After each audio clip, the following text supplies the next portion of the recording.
Hello everyone, welcome back to our channel How to Use Basics. Today in this tutorial I'm gonna show you how can you change profile in Character.AI.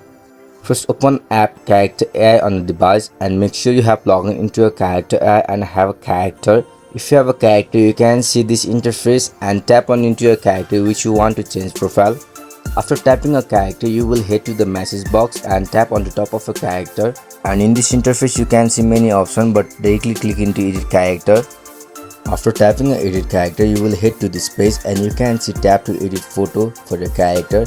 Tap on it, it can regenerate for yourself and you can upload it from a gallery. After uploading from a gallery or regenerate it, tap to save button, and this is how you can change profile in Character.AI. I hope this video been helpful and informative. If you found this video informative, make sure to subscribe our YouTube channel and hit the notification bell so you won't miss our next episode, and don't forget to hit that thumbs up button. Thank you for watching us till the end.